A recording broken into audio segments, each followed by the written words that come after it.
Hi, this is Les Levine, the self-proclaimed voice of truth and reason in Ohio sports. I needed to get away for a week, so I looked at the calendar and I figured last week would be a good time to do it.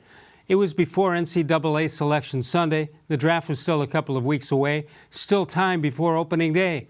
So what happens last week? Oh, nothing much. The Browns signed defensive lineman Sheldon Richardson, and then the blockbuster. They traded a number 17 pick in the first round of the draft and a third rounder along with Jabril Peppers. In return, all they got was Odell Beckham Jr.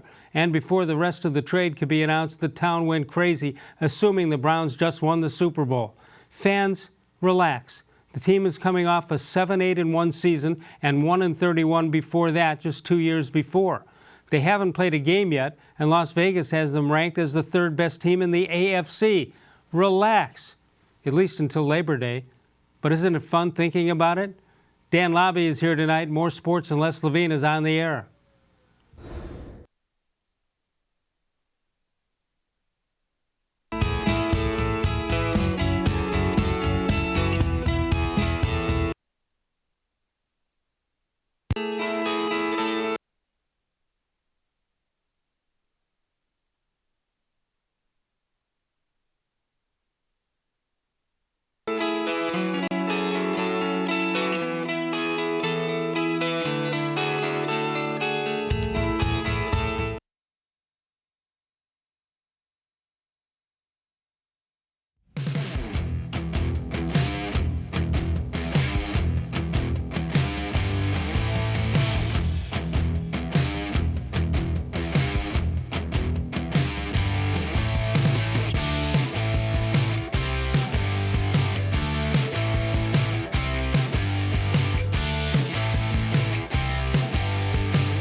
From the worldwide headquarters of More Sports and Les Levine, it's a Monday night. It's a brand new week. Good evening, everyone. Welcome once again to More Sports and Les Levine into its 23rd consecutive year. And, of course, seen exclusively here on cleveland.com. Dan Labbe is here. Hello, Daniel. What happened last week while I was gone? Anything? I don't know. I heard the Browns made a trade, signed a couple guys. Yeah, they were a little busy, but I think that's all you missed. That's all I missed. Well, while I was gone, Dave Bacon filled in, and we appreciate that very much. And he got all the big news as it happened. And, you know, you're away from it. With the way technology is and communications, you can be 9 million miles away and you trade for Odell Beckham Jr., that news gets out pretty quick. Yeah, you're never really far away from anything. And, of course, when it's a star like Odell Beckham Jr. and a team like the Browns, that news is going to go quickly. All right, in my opening truth and reason there, I said calm down. Still haven't broken the 500 mark in 20-some seasons. But is it legitimate for the fans to be where they're at right now? I mean, I think so. You've got one of the best wide receivers in the game. You've got a quarterback that has a chance to be a franchise quarterback. You know, when Kareem Hunt is back after 8 games, you've got a top-tier running back. There's so much talent on offense, and that's the exciting side of the football. People love that. So, there's reason to be excited. Not only do they love that, they wonder, or I wonder, let's say I'm a defensive coordinator for one of these teams, and the schedule won't come out till a couple of weeks from now. But if you're a defensive coordinator, how the heck do you look at this Browns team and say, okay, we got to stop this, we got to stop that, and we have to stop that? My guess is they zero in on Baker Mayfield. They had a good look at him with 13 games last year, so they will know what he does. But if he can then double-cross them, there's weapons left and right here. Yeah, I mean, the key is going to be, I would guess, you put pressure on him, right? You bring pressure on Mayfield, but we saw last year he was so good getting the ball out quickly. Right. If the offensive line can hold up, that's really going to be the elixir for them going after him, because you can't really blitz a lot when you have all those weapons on the outside. Because he's going to beat him with a quick toss. Well, but what do you think about the offensive line now? With you lose Zeitler and you're throwing some people, you're switching them around. Does that concern you? It's a question mark. I'm not ready to say it concerns me yet, but it's a question mark because we haven't seen Austin Corbett do it for 16 games. We don't know if he can do it for one game. So that's a big question mark. Greg Robinson, this guy has busted in a number of places. So is that going to happen again here when he's the full-time starter? Even Chris Hubbard, we don't know really what he's going to be yet. All right, so as I look at it, and I know the fans aren't going to like what I'm about to say here, but to me the biggest question mark is there's a natural sophomore jinx, and it will hit Baker Mayfield somewhere along the line. The question is how soon can he stop it? Yeah, I mean, you would think, and like you said, there's film out on him now. Teams are going to be spending time studying those 13 and a half games and that he have played. been since the season ended. Yeah, exactly. And now you've also got a target on your back. Yeah. You know, teams know more about you, and you're not going to sneak up on anybody anymore. You've got a target, and that's a tough adjustment. Even for a guy like Baker, who's won at Ohio Stadium, gone into places, Right. and had to win big games, it's still going to be a little different at the NFL level. 216-575-0403 is the number to call if you want to get in. You can also email us here on the show during the show at reallesslevine@gmail.com. Dan Labbe here from the Plain Dealer and cleveland.com. We'll talk about the Browns. We'll also talk about the Indians. Let's take a look at these roster moves that we were talking about while I was away, and we'll see. We'll comment on them as they come up. All right, here you go. You started off right here, and that's the big one. They acquire Odell Beckham Jr. and Olivier Vernon in a trade with the New York Giants. It continued on. They signed Sheldon Richardson, a defensive lineman, 3-year deal, and there's the figure there, $6 million. And then they signed Demetrius Harris, 2-year deal, and that is $6 million right there. So. And then they signed Darius Harris, so they bring in 2 Harrises in the deal.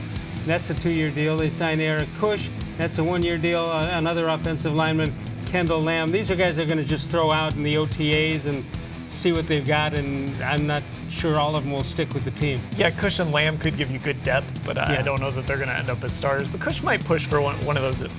He might push Corbett a little bit for that interior job. Well, you'll never have enough depth, especially there.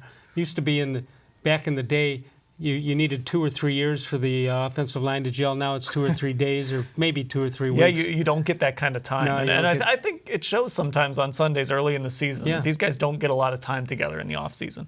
No question. By the way, I understand the Indians did some things while I was gone. I think so. Yeah, they did. Hopefully this is the big one. Carlos Gonzalez, you hope those numbers aren't the numbers that he has. You hope they're not Coors Field numbers. I'm assuming the left-handed hitter will be in right field for the Tribe. And they continue on the 3-batter minimum rule to be imposed next year in 2020. Do you like it? I don't know. I like the strategy of going lefty on lefty, Yeah. and I know managers have sort of gone a little crazy in that direction and slowed things down a little bit. Especially ours. Yeah, but I like that strategy of being Yeah. able to bring guys in to face batters. No question about that. They were talking about using San Diego as an example, and you've got Hosmer, the left-handed batter, then you've got help me out, $300 million. Pujols. Yeah, no, not Trout. No. I'm talking about Machado. Oh, Machado. Oh, San Diego. Sorry, I was thinking somebody else. You got Hosmer, then Machado, lefty and righty, and you can't match up against them. Well, the reason I actually was thinking about the Angels and brought them up is because they have that guy that can pitch and play the field. Right. So I wonder if maybe you get an advantage there because you put him in the outfield if you can skirt that 3-batter minimum rule. At first glance, at first blush, I don't like it, but I understand Rob Manfred, the commissioner, what he's doing and why he's doing it. But there have to be better ways to shorten the game a little bit. Yeah, and it's one of those things that they've done this in the NFL a little bit too, where you're taking minutes off the game. I don't think fans really notice that. No, they don't. And then you score a touchdown, and then there's a kickoff, and it's into the end zone. All kickoffs are into the end zone. And then there you go again, another timeout. You got 3 timeouts in a row. Yeah, and then the thing that slows the game down is scoring. And that's what fans want to see, right? A team has a big inning, it slows the game down. Well, exactly. That's what people want to pay to watch. 216-575-0403 is the number to call. Dan Labbe of the Plain Dealer and cleveland.com is with us. When we get back, we'll take a look at the Browns offense. We've been talking about it. Now we'll hopefully see what it'll actually look like. We'll take a break and come on back. More sports and Les Levine continues exclusively right here on cleveland.com.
The Ohio Lottery Partners in Education program has been recognizing role model students and teachers since 2007. To nominate a deserving teacher or student, go to OhioLottery.com. In the About section, find Supporting Education. There, you can nominate students in kindergarten through 12th grade as academic all-stars. Teachers can be honored as the Teacher of the Month. Every school that participates is eligible for the School of the Year. The Ohio Lottery Partners in Education, where stars shine.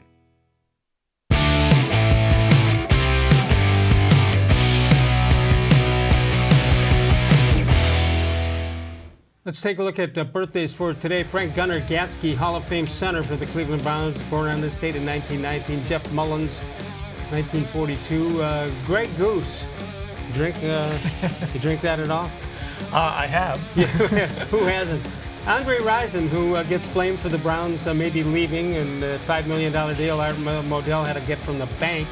C.J. Miles and Anthony Barr, all born on this date, March 18th. In history. This date in history, March 18th, 1995, Michael Jordan announces he's ending his 17th month retirement from the NBA. He had an unsuccessful attempt to play baseball in the White Sox organization where his manager was Terry Francona. How about that? Didn't he hit like 230 or something in the mind? That's not. I don't think he hit that high. You know, I saw him play a game in Orlando, and he batted 5 times, struck out 4, and hit into a double play. That was not. If you only take a look, pretty bad. That's pretty bad. That was a good day. At least he hit the ball. For a normal human being, I thought his batting average was okay-ish. Did you think he would ever make it? No. No, I didn't think. It's such a hard transition. Yeah, and they showed him, as the day he signed, they showed him in a batting cage, and I said, there's no way that guy is going to be a major leaguer. All right, let's take a look at what the Browns have done so far. We'll project out the offense right here. Obviously, Baker Mayfield is your quarterback. Kareem Hunt will get there at the end of the 8-game suspension. Nick Chubb, Duke Johnson Jr. Wide receivers, it's a pretty good group right here. Beckham, Landry, and Callaway, and David Njoku.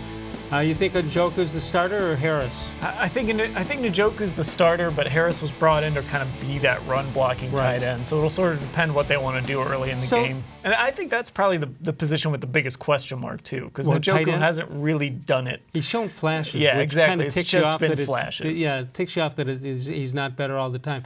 All right, so if you're going to categorize this team right now, is it A, an offensive team, B, a defensive team, and C, is it a running team or is it a passing team or a combination of both? I mean, I think offensive is the way to go. I mean, they're going to be a high-powered offense, and I think they're going to be fairly pass-heavy. They brought in Todd Monken, who runs the air raid. Now, Freddie Kitchens does like to run the football, but I think they're going to be a pass-heavy team. They're going to throw the ball a lot, and it might be quick stuff, little passes that are sort of like runs. Right. But they're going to throw the ball a lot more. They got to cut down on him getting hit. He didn't get hit much last year. Yeah, exactly. So I think you'll see quicker throws. All right. The reason he didn't get hit last year much was the offensive line did very well. Let's take a look at what we project as the offensive line now. Greg Robinson at the left tackle. Left guard is Joel Bitonio. J.C. Treader is the center. Austin Corbett, he's a big question mark, and so is Chris Hubbard on the right side.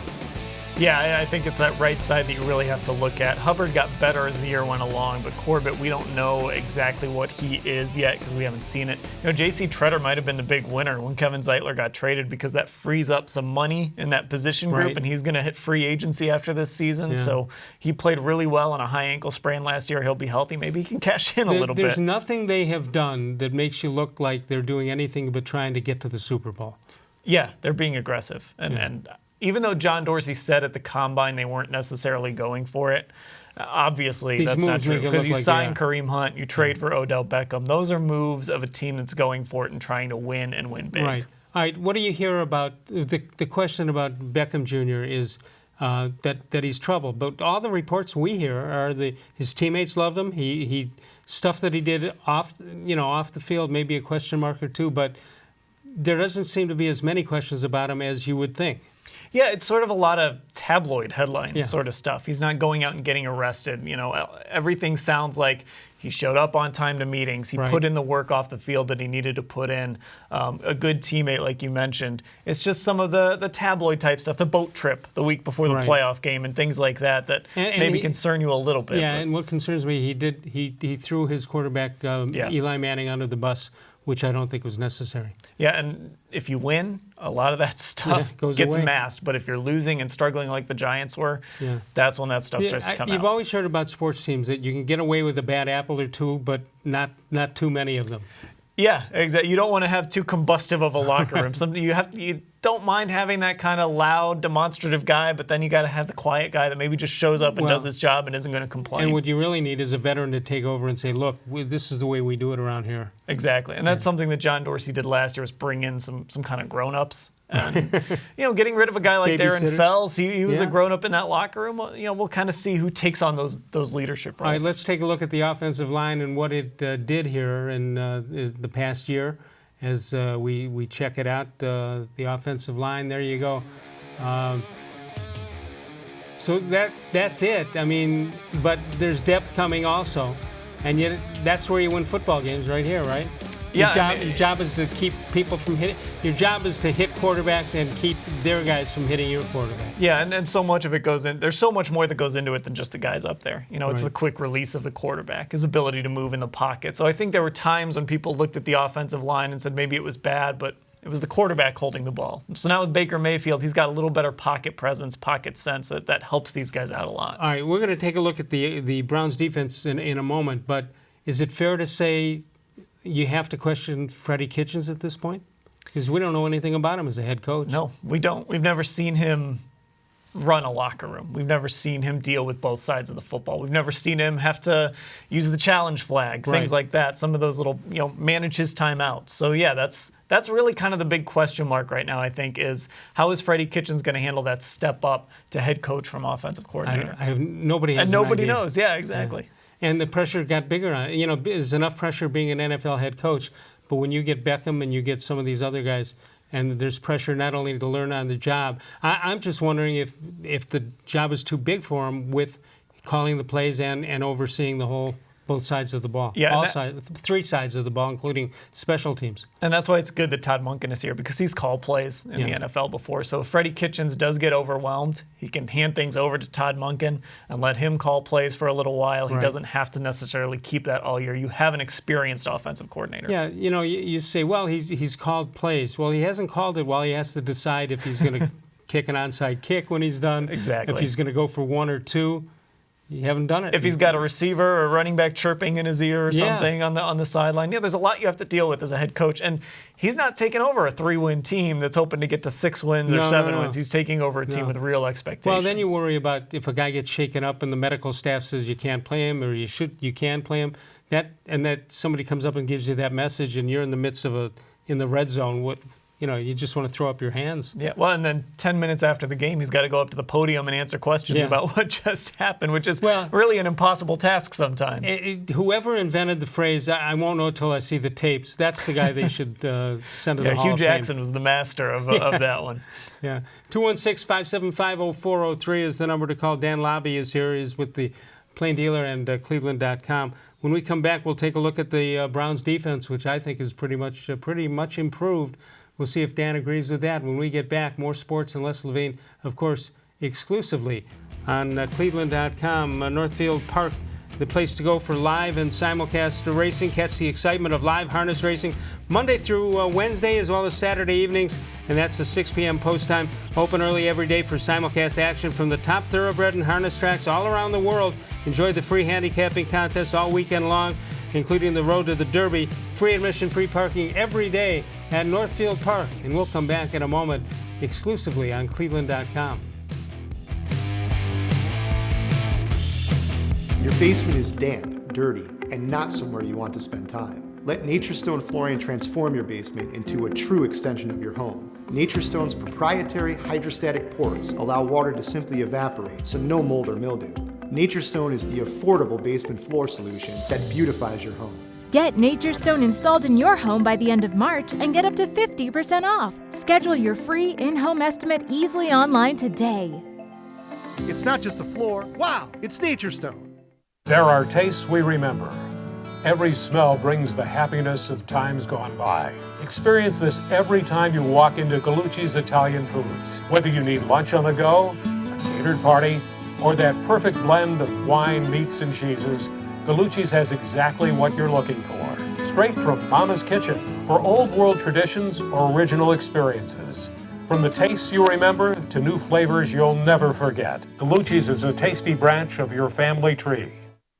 When it comes to selling you a mattress, most retailers are handing you a long line of extra steps that drive up costs and create confusion. At the Original Mattress Factory, we simplify the mattress shopping experience by building mattresses and box springs in our own local factories and selling them direct to you. It's short, sweet, and simply makes sense. So experience more than just the mattress store. Experience an original, the Original Mattress Factory.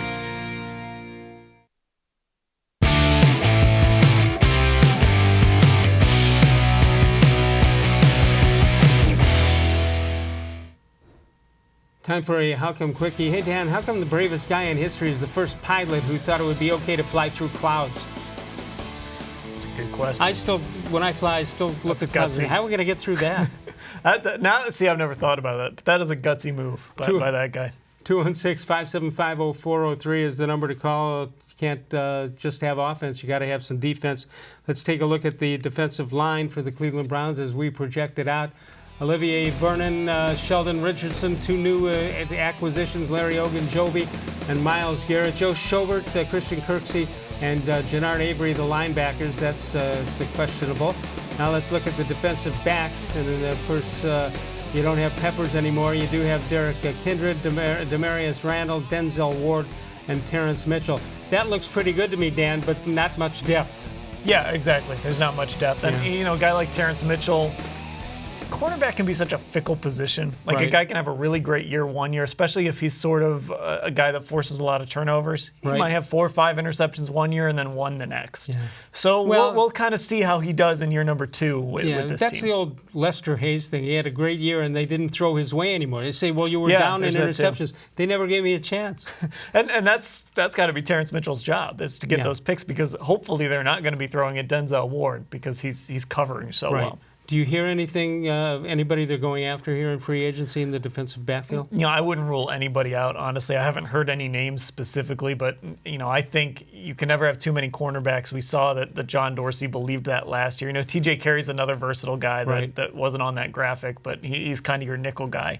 So I think they will go after someone. And don't forget the draft. They still have, even though not number 17, they still have a lot of draft picks to work with. After the third round. Or the back of the third round. Starting in the second, and then we'll see what happens. All right. So, to me, Myles Garrett has to step up. This has to be his big year, right? I think so too. I think it's been sort of frowned upon, I think, at times to question Myles Garrett, but he's done it himself. He gave himself sort of a low grade this year when we talked to him, and he had 13.5 sacks. He's got to be better, and I think he will be better with Olivier Vernon. Sheldon Richardson is a really underrated signing, I think, that kind of fell through the cracks when they traded for Beckham. All right, so what happens in that case? What 3-4, 4-3? What are we doing here? I mean, they'll be in a 4-3, but I also think you'll see a lot of 3 defensive backs, multiple, or 3 cornerbacks, I should say, multiple defensive backs. I think you'll see a lot of nickel just because that's the way the NFL is now. But they're going to be a 4-man front a lot, so it's going to be those 4, and then they got some depth behind them, which is nice. When you look at the line, what appears to be the first string, do you see more pressure being put on the quarterback with that talent, or I do. Does that depend on just the schemes that they're going to use? I think they'll create more pressure with Vernon. I know his sack numbers were down a little bit, but he was playing out of position. He was in a 3-4. Now he'll get to be an end in a 4-3. Again, Sheldon Richardson is going to pair with Larry Ogunjobi really well. When you create pressure up the middle, that can really change things. And it looks like they can't double team Myles Garrett that often. Yeah, they have to pick and choose their spots on that. And if Myles Garrett gets run past a play or something like that, somebody else is going to be able to come in and maybe clean up. Right.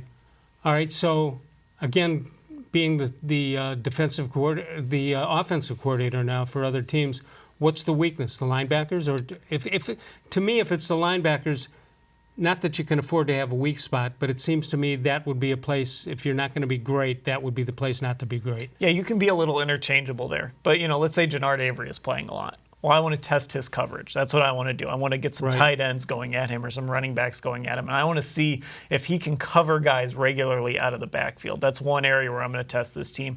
And I want to see if Joe Schobert and Christian Kirksey can take advantage of that front four and maybe shoot some of those gaps a little bit. I'm going to test those guys a little bit. All right, let me go back to Freddie Kitchens here. He's been an offensive guy his whole career. Does he just turn it over to his own defensive coordinator?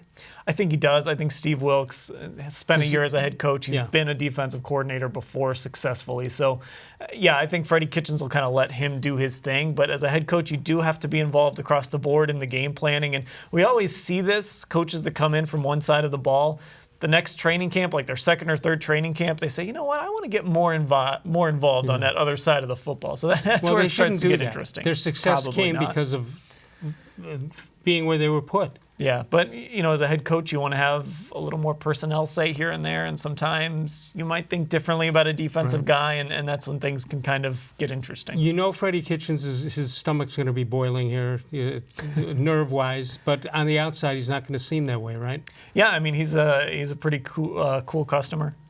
Keeps calm. He seems to have a good rapport with the guys in the locker room, so I think he'll be okay. I don't think we'll see panic out of him. All right, and John Dorsey's still looking for veteran guys here on the defense? Oh, for sure. I don't think anything is out of the question when it comes to linebacker. I still think, they could address that in the draft. Maybe there's still a move to be made out there at that position. And like we said, cornerback is a big area. And I don't know if Derek Kindred is really your answer at strong safety. Maybe he has to be for a little while, but I wouldn't be surprised if they looked at a strong safety in the draft or in free agency. I'm just thinking of a meeting in the offices where you've got Dorsey and you've got Kitchens, and Dorsey says, okay, I gave you these guys, now go out and win some football games. Yeah, I mean, that's sort of what he does. In Kansas City, he acquired a bunch of talent, gave it to Andy Reid, and let him kind of get in the kitchen and cook. Now he's got to let Freddie Kitchens get in the kitchens. No pun intended, that wasn't really intentional, but it was. He's got to let him get in there and do his work now with these weapons. All right, tell me what the Browns are thinking in terms of the bad apples, and that's an unfair statement, but there are some guys who've had questionable things happen. Who's in charge of that? Is Jim Brown in charge of that? What's he been doing, by the way? You know his what? salary. We haven't seen a lot of Jim Brown lately. He was around a little bit last year. And we haven't seen a lot of Jimmy Haslam or Dee Haslam either. That's true, especially at that introductory press conference for Freddie Kitchens. That was a big moment when Jimmy wasn't up there front and center. Who do you think makes that decision? Is that the PR department? Is that I think a lot of it Dorsey rather? It could be the communications people, but honestly, if you're the owner of the football team, you get to say whether you get to be up there or not. Right. So he might get a recommendation from somebody in the communications department, but ultimately it's going to be up to Jimmy or Dee whether they want to be up there. I don't know if fans understand that, but whenever there's a press conference, these guys are prepped by the PR department. Yeah, and that was one of the more interesting areas of Hard Knocks. Obviously, we kind of know that, but right in the beginning of Hard Knocks, there was the VP of Communications, Peter John Baptiste, prepping them for Josh Gordon questions. Yeah, he does. Prepping them for the Josh Gordon questions, the exact questions they got. Right. Well, they know that. Yeah, exactly. And then in one recent, not the introductory press conference, but there was one press conference that Dorsey had. He had some notes, and he referred to them 3 or 4 times. There was one copy point they wanted to get out, a bullet point, and he got it out. You could see he was looking at it, and he got it out 3 or 4 times. Yeah, and that's the thing. That's why they have those meetings. Yeah, with these press conferences too, they're all streamed live now, and fans are watching them, so they really are a time when if you have a message to deliver, that's the time to do it. That's the way to do it. All right, the Indians made some news also in the past week. They sent Carlos Gonzalez, a couple of questions about him. Were those Coors Field numbers for so many years? Is he way past his prime? How much does he have left? We'll talk about that when we get back. We've got a Facebook question. You can follow us on Facebook, facebook.com/more sports, and Les Levine with new content posted each and every day. We'll come back. We'll talk some baseball and more with Dan Labbe of the Plain Dealer, and of course cleveland.com, and more sports and Les Levine exclusively on cleveland.com.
It takes attention to detail.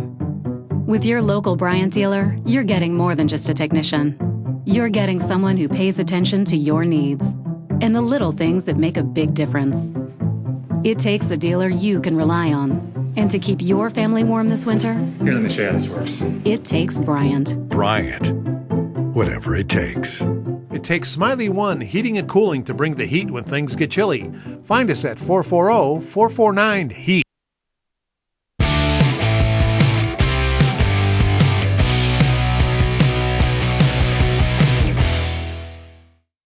His last 2 days, 2 weeks have been like his progress has just almost skyrocketed.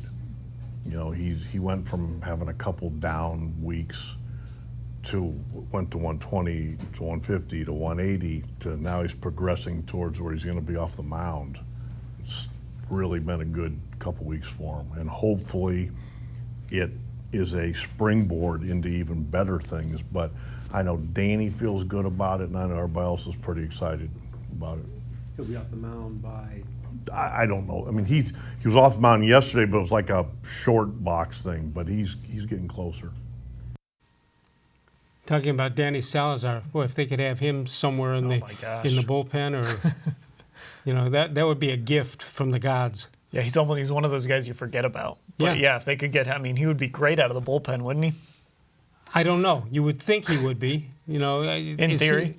In theory, I mean, is he the guy that needs to be on the mound and work his way into it, or come in and put the fire out immediately? I don't know. Well, but this team needs to find out. It'd be great to have him healthy. You forget finally. 4 or 5 years ago, when the Indians were in the wild card game, he was the guy who pitched and didn't pitch that badly. Yeah, and you know, he was supposed to be kind of on the level with a guy like Trevor Bauer and all these other guys. Exactly. And it just never happened for him because Carlos Gonzalez, the left-handed hitting outfielder, was acquired by the Indians, and 33 years old and three-time All-Star, 12, 13, and 16, 276 batting average, and 16 homers and 64 RBIs last year in Colorado. And his career average 287, 231 home runs, 775 RBIs in his career, and a career high of 2015, 40 home runs. Well, again, that was 2015. That wasn't last week. Well, you know, you hope that maybe this is one of those. The Indians have had some success with guys like this recently. Yeah. So maybe, you know, you kind of hope that maybe this is that shot you took in spring training and gives you a few good months here or there. Well, you got Hanley Ramirez on the squad. Here's the outfielders now. Carlos Gonzalez, Leonis Martin, Bradley Zimmer is on the roster at this point. They don't expect him to break camp. Jordan Luplow apparently is having one of the worst spring camps that he could have had. Greg Allen is having a good one, hitting from both sides of the plate. Tyler Naquin, Jake Bowers. Bowers was indicated by Francona the other day he may not be ready to start the season. And Klay Thompson's brother Trace is on that list, and still doesn't do a lot. When you look at that list, you don't want to go to Las Vegas and say, yeah, that outfield puts them over the top. Yeah, I mean, you're counting so much on a guy like Leonis Martin, who they traded for last year, and then, of course, he came down with that illness. And Greg Allen hopefully has a big year because he's got some potential with that speed, but it's a lot of hope right now. Let's go to the phones. Bill is in North Olmsted. Hello, Bill. Been a while, Les. I miss you so much on TV, I can't tell you. Well, I appreciate that, but we got pretty good reach here with cleveland.com, and we're happy we're with them. Go ahead. Well, as you know, I just got back from my 37th spring training. Usually I Bill, give you a call from out there. Yeah, this time I didn't. Bill I'm is ready to report if you want to. All right, hold on. My opinion. Hold on a second. Bill is trying to set the Joe DiMaggio record. I love it. How many? 37 years in a row. That's. Yeah, although Johnny Gorel's been there 67, so I pale by comparison. Well, that's great that you can do that, Bill.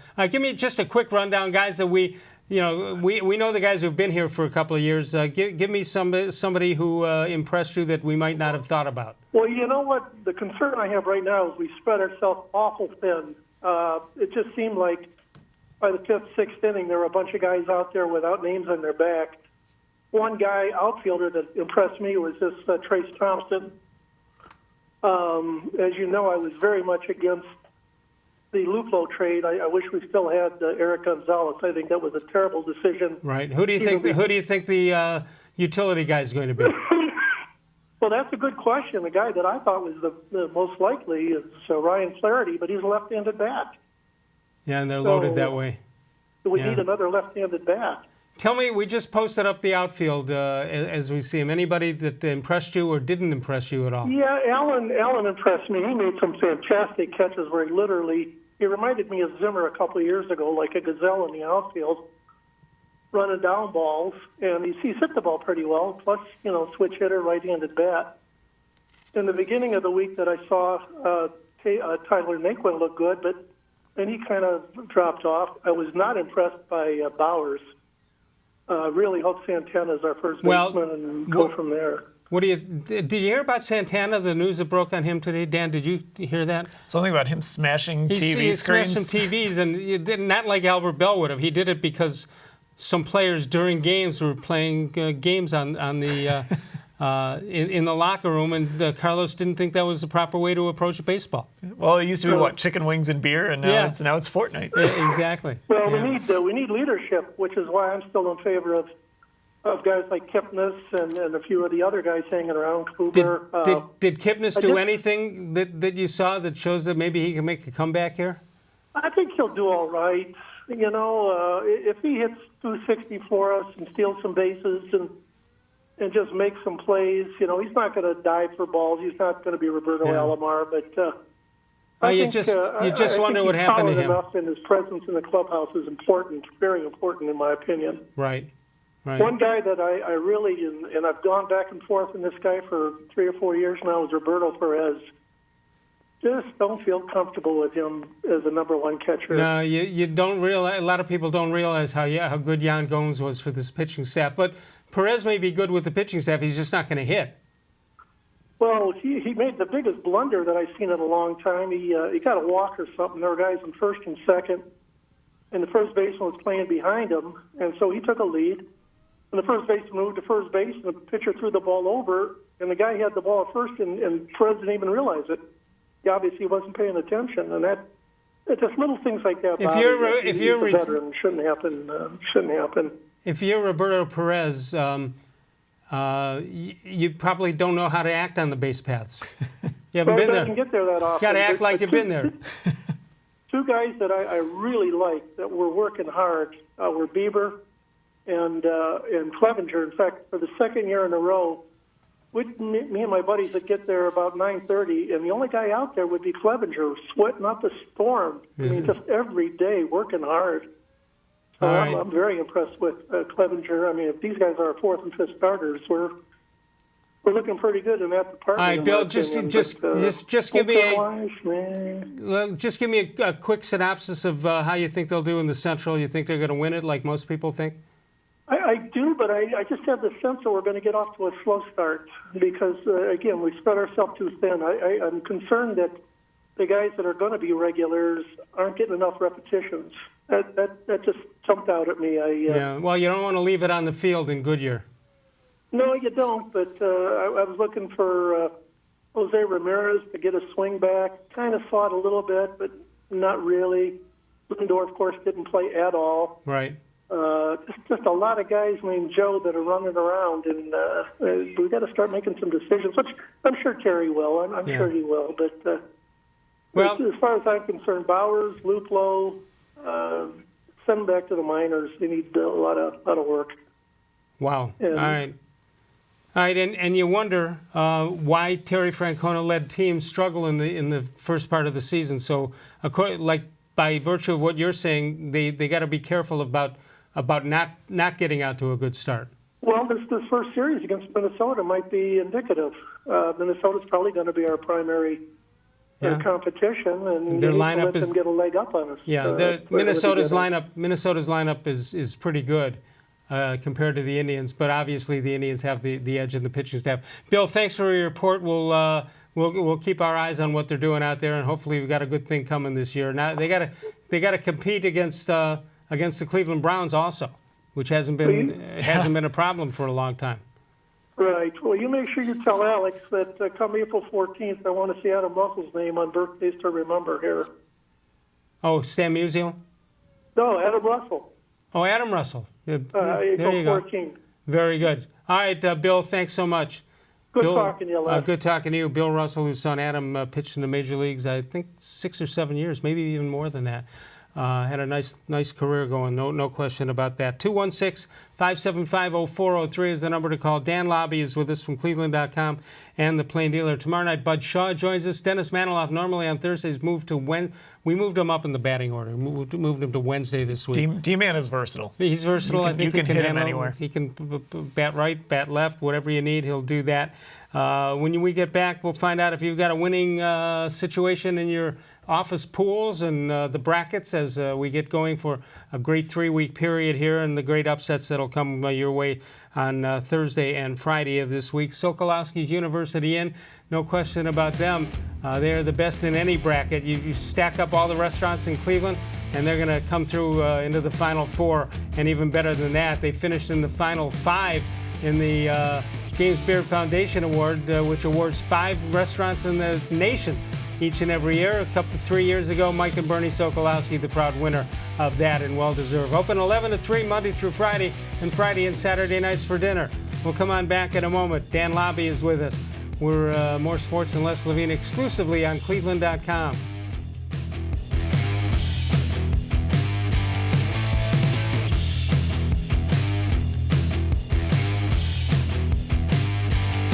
Concrete in your garage is uneven, cracked, pitted, and just plain ugly. Transform your garage into a welcoming entryway with Nature Stone flooring. Reduce tracked-in dirt, eliminate puddling and salt damage. Plus, Nature Stone corrects uneven concrete so you don't have to worry about tripping or slipping.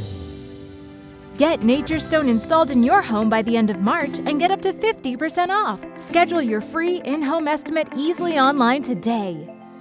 It's not just a floor. Wow, it's Nature Stone.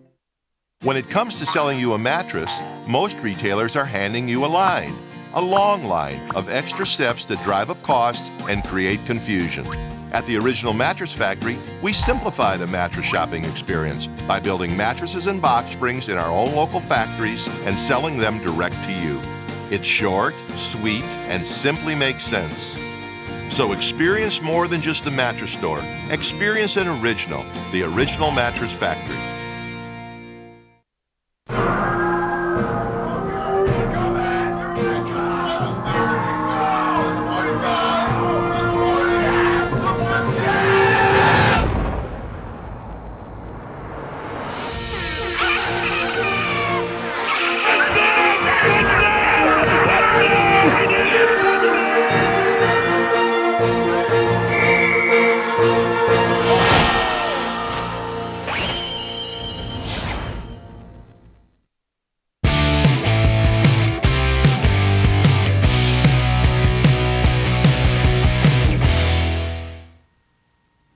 Let's take a look at this date in Les Levine history, March 18th, 1986. Les returns from Syracuse, where he announced the Cleveland State win over Indiana in the NCAA tournament. He packed for one day and wound up staying 4. That's not an experienced move by a veteran guy. That's okay, though. Well, who knew Cleveland State's going to beat Indiana? You can't plan for that. No, you can't. Did you have to run to the store, or just did you? I don't remember what I did. I remember people didn't want to be anywhere near me. By day 4, you were sitting by yourself. Yeah. Hey, you guys want to go to dinner? No, we're good. We're good. So that was this date in Les Levine history. Facebook question of the week. We want to know who you've got in your bracket. Have you filled out a bracket yet? I haven't filled one out yet. No. How many on an average year? Let's say this year. How many will you be in? I don't do a lot. I'll do maybe 2. Oh. Maybe 3. I don't know. It just depends. Was there ever a year that you went crazy? I think probably the most I've done is 4 or 5. I've just never done a lot of them because I'm boring and I just make the same picks in all of them. That's the problem. 216-575-0403 is the number to call. Who do you have as your winner? A lot of people are saying Duke, like our guy on Facebook up there, but North Carolina would be a sneaky winner. Maybe get that Duke-North Carolina championship matchup. That'd be nice. It'd be nice. Yeah, it's tough to pick against Zion. There you go. Oh, all right. So Michael says Duke, and the only team with Zion. Hopefully he's a Cavalier soon. Carlos says Gonzaga, they're the best balanced team on offense and defense. That's a good pick. I think, did I see Clark Kellogg predict him? How about this one? Frank says Belmont. All right. He might think, he's thinking that's the horse racing place in New York, where they have the Belmont Stakes. Might be the only Belmont pick in the world. I don't know. I don't know. Must be a Belmont alum. You know what? It's not as fun as it had. The one and done takes away a lot from the tournament. You don't follow the teams as much as you used to. You don't follow them year to year, let alone game to game. Yeah, there's no consistency. I think that's what's been interesting this year, though, with Zion Williamson. There was so much interest in him from day one. Right. At least it feels like you've kind of followed what is going to be a very brief career. You've kind of followed it closely. Well, at least. Using Duke as the example, back in the Bobby Hurley, Danny Ferry days, there was like a soap opera. You followed them year by year by year. Yeah. And it was more fun for the spectator, no question about that. I mean, ESPN made a whole documentary about how people hated Christian Laettner. Yeah. I mean, that was a 3-year experience. Yeah, it was great. It was a lot of fun, and you don't have that as much anymore. No, and he was the kind of guy that didn't mind being the subject of that. And that's what made it great is, there were athletes you really loved watching, and then there were guys like that you hated seeing every single year, and they just always won. How many people still hate Laettner for either making that shot or miss it, or hope that he'd miss the shot? I bet you could probably make a second documentary about people just hate him now in 2019. The mistake that was made on the play when Grant Hill threw the ball in, they had to have a guy on the guy passing in. You can't let him wide open and throw it wherever he wants to throw it. Put your biggest guy in front of him. Just tell him to hold his arms up. Yeah. Find some guy 7'1" who hasn't played all year, and that makes the biggest play of the year. Yeah, exactly. Too late now. Now, in those days, I don't know if the light went on when the half ended.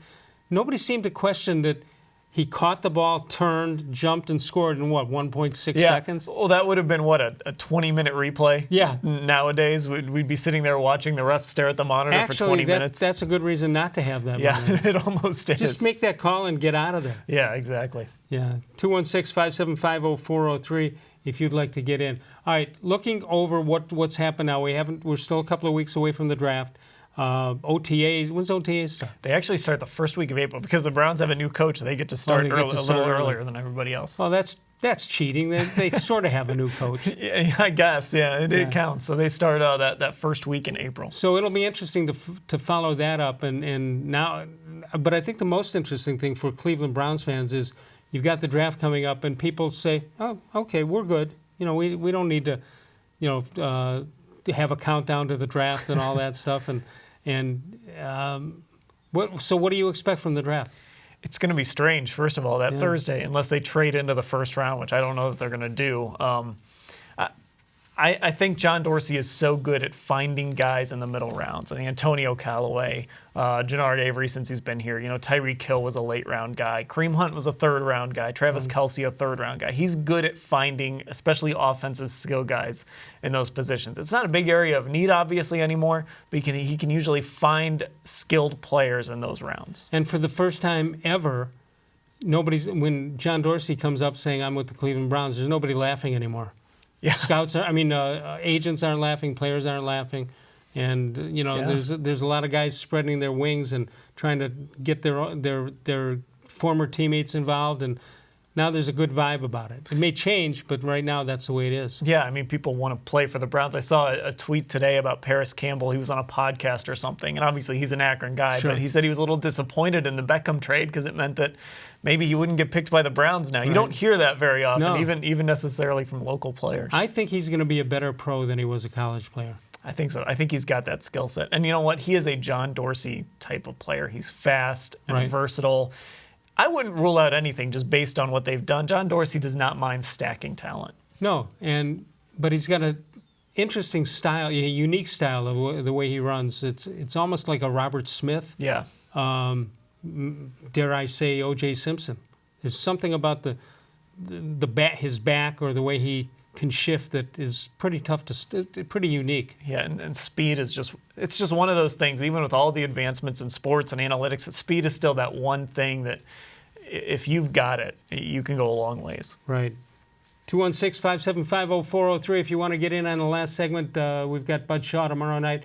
the D-Man Dennis Maniloff will be here on Wednesday. Northfield Park is your home for live and simulcast racing. Catch the excitement of live harness racing Monday through Wednesday and Saturday evenings, 6 p.m. post, but they're open early at noon every day for simulcast action from the top thoroughbred and harness tracks all around the world. Free admission, free parking every day at Northfield Park. Dan Labbe and I return one more time.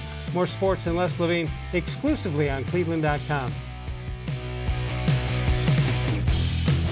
When my dad started Nature Stone right here in Northeast Ohio, he created a solution for age-old concrete problems: unevenness, cracking, pitting, and more. Nature Stone solves all of these problems in garages, basements, and outdoor spaces. Nature Stone is beautiful, environmentally friendly, and always affordable. Nature Stone is backed by Russell's Promise, our true unconditional warranty.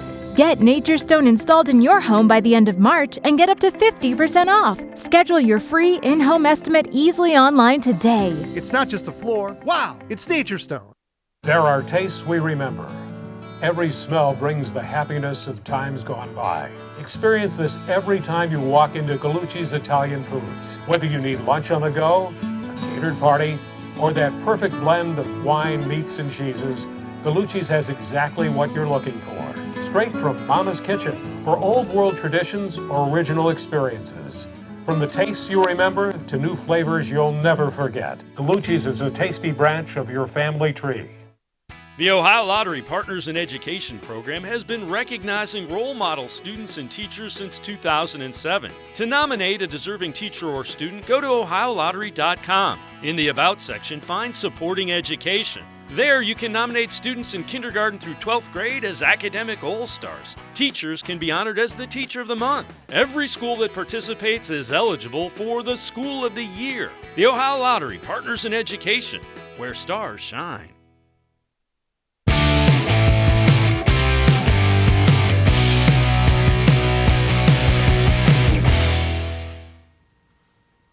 Tomorrow night, Bud Shaw, WKYC.com will join us. Dennis Maniloff on Wednesday night. You see us live from 6 until 7. And, of course, you can archive us and find us any time of the day or night on cleveland.com. You can also follow us on Facebook, facebook.com. More sports and less Levine. New content is posted each and every day. Cleveland Bill writes in. He says, well, Michael Jordan couldn't make the basketball to baseball transition, but Gene Connolly did. Jim Thorpe, Bo Jackson, Deion Sanders brought off a football-baseball combination. Kyler Murray might be able to bring it also, although Tim Tebow couldn't do it. Chuck Connors, the rifleman, was a guy who did that also. Bill Sharman, the great coach and great Boston Celtics, he was on the bench. He was on the 40-man roster with the Brooklyn Dodgers when Bobby Thompson hit the home run. There's pictures of him on the bench. You say, hey, that guy looks familiar. Well, yeah, he's a basketball player. I thought Tebow played kind of well last year before. I think he got hurt at the end of the year. I wonder if he might still have a shot. Plus, it's the storyline, right? You can sell some tickets. Well, his agent, or former agent, is now the general manager of the Mets, so I would think he'll get special treatment on that. There you go. And they will sell some tickets, I would think. Why can't he make it? I don't know. I mean, he's a little older. I think he's older. But still, if you're the Mets and you're battling with the Yankees for fan interest, bring him up and give him a shot, right?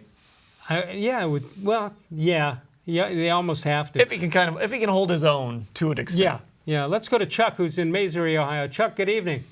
Good evening, guys.